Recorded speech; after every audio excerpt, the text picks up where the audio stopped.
All right, welcome back to the stream. Welcome back to another video.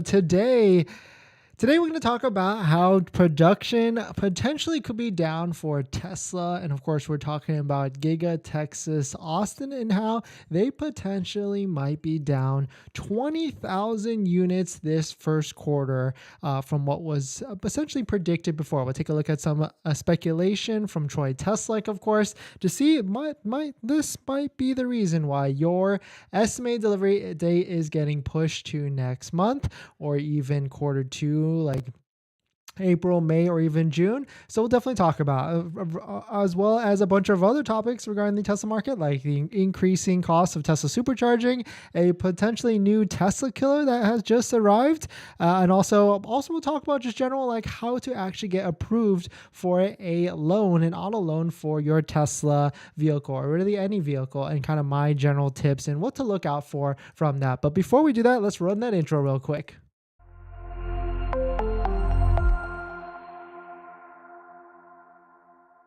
All right, so thanks for watching another stream. Thanks for watching another video. My name is Dennis, and I love talking about Tesla hacking, as I like to call it, but basically just getting the best deal on your Tesla at the best possible price, or just getting really good financing on your Tesla. So if you're interested in any of that, please hit that subscribe. And today's video is actually sponsored by my Patreon link down below in the description, where you can get access to my best buying guide, which has all the great credit union rates, interest rates, and financing rates that are all better than Tesla. Tesla's at like 5.59%. So definitely check it out. And shout out to my latest Patreon members. We got RK and Jordan. Thank you for joining the Patreon. Thank you for supporting, and let us get into it. So something's going on in the market right now for Tesla. There seems to be a good amount of Model Ys that seem to be creeping up and up every single day. We saw this the other day, that's for sure, on the Tesla Waiting for Tesla site. You can see there is at least 120 Tesla Model Ys posted for sale on Tesla's websites. And this is what we know. We know that Tesla manipulates inventory a little bit, so there could be a lot more that's actually available. And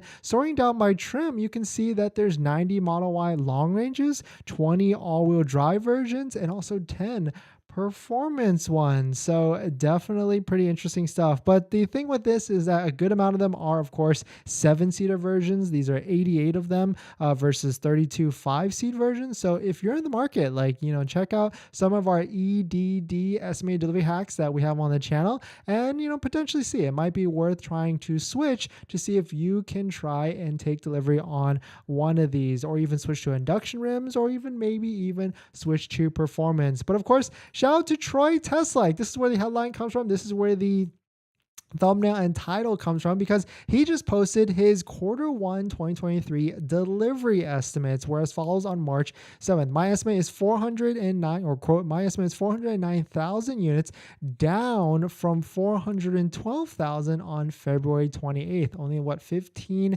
days ago. And taking a look at the numbers here, this is where it gets a little bit interesting. So you can see we've got the Fremont factory pumping out the Model S, X, 3, and Y. So pretty strong still on this part, right? We got 53,000 for Model 3 and almost 56,000 for the Model Y. But taking a look at Texas Model Y, we've only got 45,464. And this is why, the reason why I say only is because if we took a look at Troy Tesla's tweet from March 7th, so only a week ago, he was predicting 62,600 deliveries, productions from Texas Giga Austin. So what happened? How did we lose almost 20,000 units in basically a week to 2 weeks? And what is going on? Is this why people are getting their estimated delivery dates pushed? Is this why your estimated delivery is now showing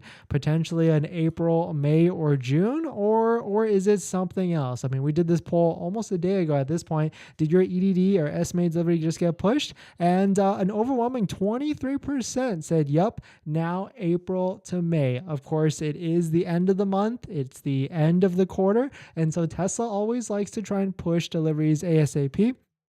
And so if you got pushed, you might potentially, and my guess is you're probably in like the East Coast, Florida, maybe even Central America, and Tesla's basically deciding that they don't actually have enough logistical time to ship your vehicle to where you're at, and so they're deciding to just try and ship it and switch it to California, Texas, Nevada, Arizona, all these other different places that are a lot closer to the California areas. And it's really interesting. I mean, it seems like maybe even a different EDD hack. I mean, we talk about a few different EDD hacks, and one of them, or estimated delivery date hacks, is changing to induction rims or changing to in performance. But what if there's a third EDD hack amongst the other recommendations that we do?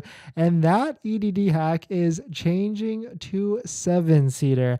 I know 7-seater is probably not the most optimum, especially because it is what, a almost $4,000 price increase, or maybe even $3,000, because at one point it was a $3,000 option, but then they changed it to $4,000. So you can see right here, $4,000. But it seems like there's a good, healthy amount of Model Y 7-seaters that might be actually available. And so the question that you have to ask yourself is like, yes, the tax credit, this $7,500 federal tax credit is still around, and every day that passes, it seems like it's going to be around a lot longer, till especially to the end of March, maybe even March 31st.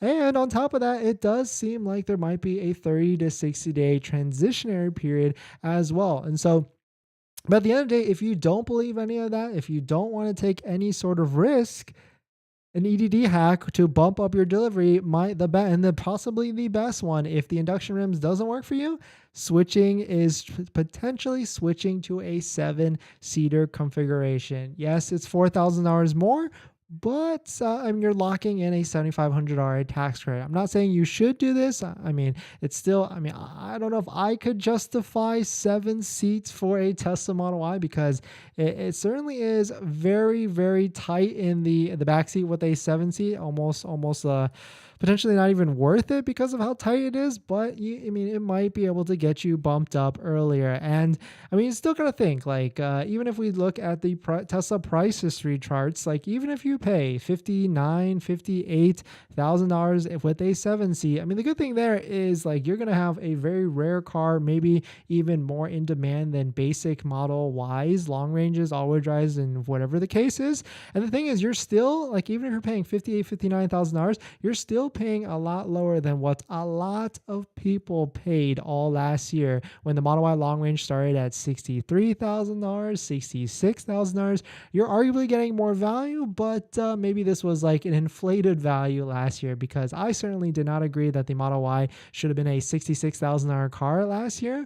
But still, a lot of people paid that. So definitely, I'm probably giving you some things to think about on whether you should switch to a 7-seater.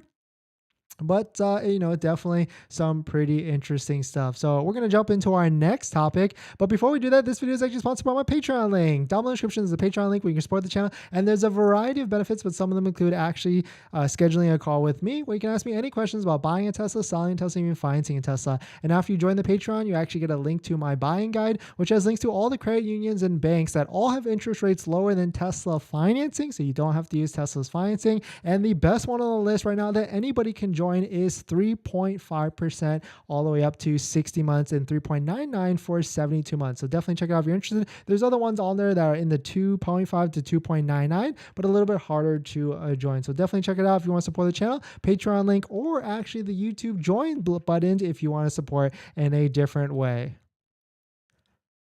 Water break.